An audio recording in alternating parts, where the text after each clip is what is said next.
I work for a youth club called NYCC.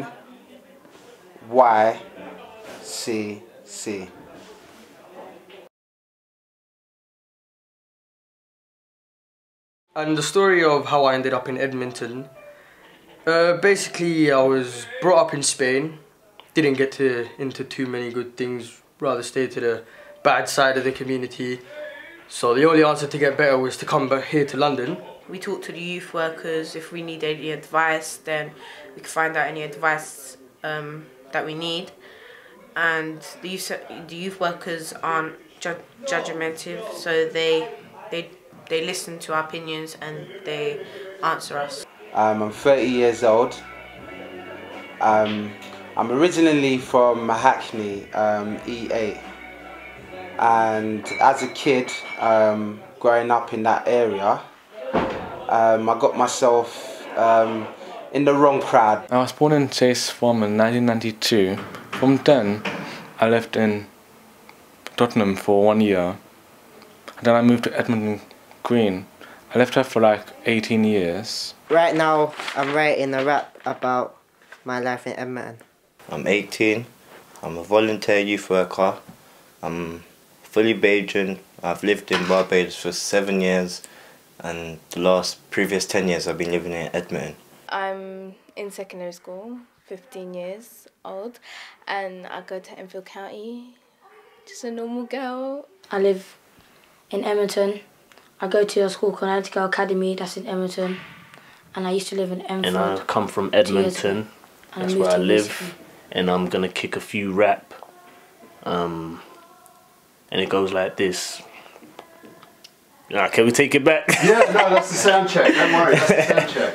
Once I was here in London, I tried to do the best thing that I could, which was go to school, be a good guy, have good friendship. I used to do a lot of things that I shouldn't have done, like commit crimes, and did a bit of selling drugs and robberies and things like that growing up. Got myself into a lot of trouble with the law. To be honest with you, I spent a lot of time in prison, very, very, very long time. Nearly 7 or 8 years of my life I've spent behind prison bars. My primary school was Bretton Primary School, then Whitefield, then Hymes Park. I am studying access to nursing. The reason why I aim to be a mental health doctor. That will take 9 years and all. Let me show you what my life like. In Edmonton is a bit different to life in Barbados because, like I said before, I see a lot of people taking things for granted. And like, for example, benefits. There's some people out there who can work, who just sit on their bum, receive benefits, buy drugs, whereas Barbados, they don't provide nothing like that. You have to pay for your healthcare. I'm more of an artistic person. I just love drawing, painting, creating stuff. I like singing. I was excited about meeting new friends as well. Yeah, and when I went to my new school, I never knew anyone, so then I made friends. Actually, wait, hold on. Yeah. Cut. Within 1 year, I had a girlfriend, had a baby, which now he's 2.5. Through the experience that I had being a father at a young age, it made me mature really quick. And it made me realise a lot of things in my community, what was wrong, what was right, how could I try stop this happening to another person and have him feel the consequences that I felt. Came out of prison about 6 years ago, 2005, after spending 5.5 years in there. And I found it really difficult to get with the times, like get myself a job or go back to even my old life, which, to be honest with you, I didn't really want to get back involved in. I wanted to get away from that sort of lifestyle. Stupid things I've done in the past. My hair was on fire. I went into a lamppost. I've been stabbed. Did it happen when we first kissed? 'Cause it's hurting me to let it go. Maybe 'cause we spent so much time and I know that it's no more.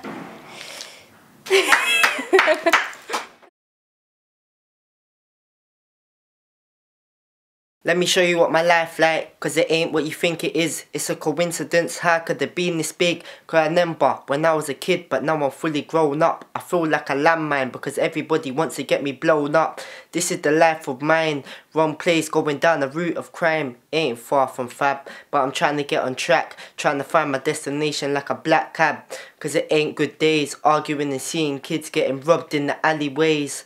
'Cause we're from different places, so you can't go on postcode, and it makes it worse on the news. That's why we lie on the interviews, 'cause they think that it's happy days, but it's far from that. So keep your friends close and stay away from the snakes and the rats.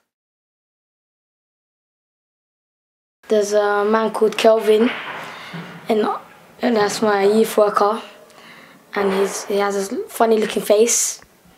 He has like a chipped tooth, and it's kind of yellow. That's a funny thing about him.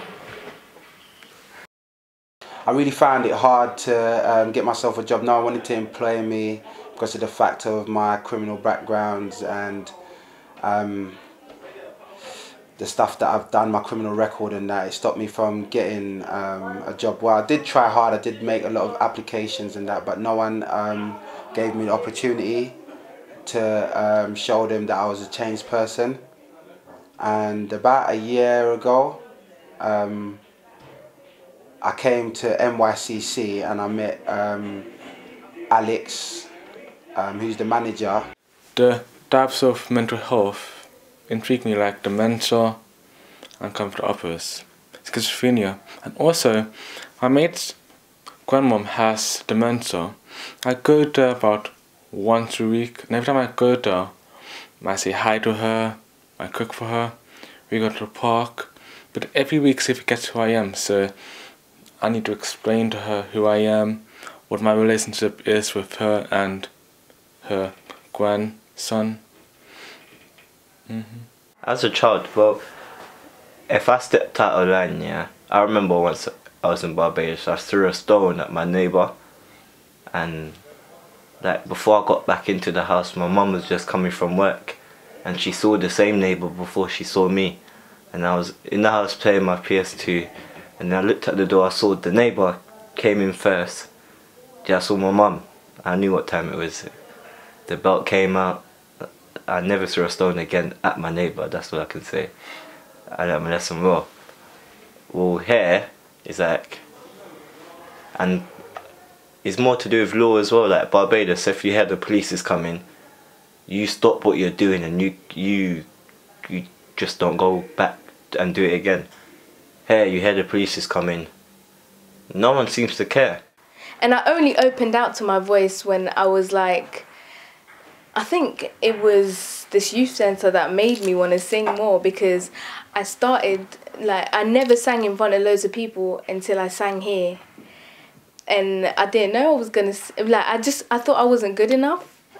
I didn't want to be the weird one. And now, going to a girls' school, I don't mind being the weird one. I like being, like, people know me as being the weird one, but I don't really mind because I think it's a good weird. They accept me for who I am. If you worry about what one person or two people are saying, and there's so many other people that are saying it's good, why should you worry about the one or two people that are putting you down? Murder, murder my mind state, keep my 9 straight. But I don't have a 9, pack a shank in my grey days. I'm from the green where they're blazing, now they're weed chasing paper currency. Now we're rapping for the streets. Actually, nah, I think I got a better one actually. Okay. A better one. He's a funny guy, like we muck around, cuss each other a bit, like it's alright. He's a funny guy. I get along with him. Fortunately for me, they actually gave me an opportunity to start work as a volunteer youth worker at NYCC. He's just funny, you know what I mean, and he always talks to all the young people in his youth club. It's really easier for me to relate to them and be able to be a shoulder for them to lean on, be a shoulder for advice. Because obviously through my experience, I know the street life gets you nowhere but prison or death on the streets, innit?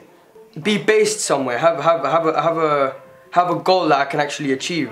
I wanted to work around youth, especially in the borough of Enfield, Edmonton, and what's around it, because I sense the community there is really loose.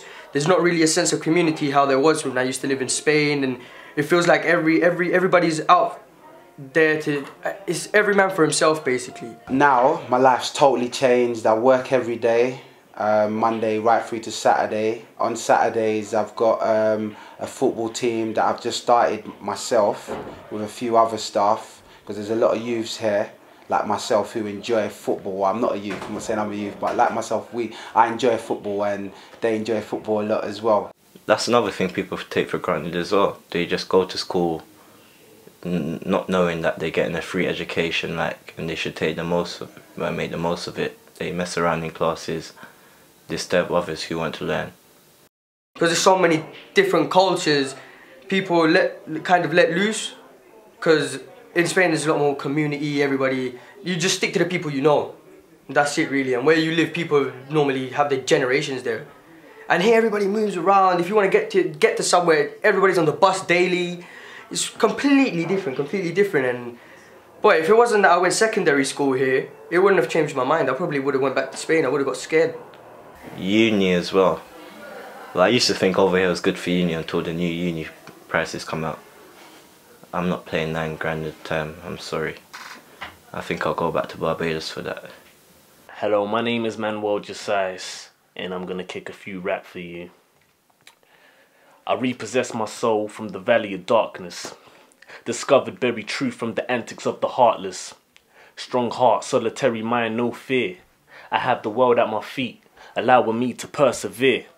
I prophesize, I will take my position amongst the rulers of this world, accomplish every mission that reflects on my goals, wipe out world war in conflict to evolve, a new generation assuring every association of demons to perish unto desolation. Give me the reason. We live in a society where the mind think no further than the physical, unaware of the do and be manifested in the spiritual. Tricked into this life, go burn and shooting up pride. So when I arise, I will watch my enemies scatter, hammer my matter into the minds of others, stop the suffering and demonic loss of memories, reverse every curse spoken from the tongues of our adversaries. And now you're watching the Arts and Installation. Well, funny moment. Since I got to the UK, I'd say one is when I first got here, nobody could understand a word I was saying. Everybody kept on coming up with assumptions. Was I from here? Was I from there? Was I Irish? Was I Jewish? Was I from Israel? Was I Kosovan? Was I from South America? Was I from India somewhere? Nobody ever got it right. I was from Spain, and even when I'll tell them, they forget.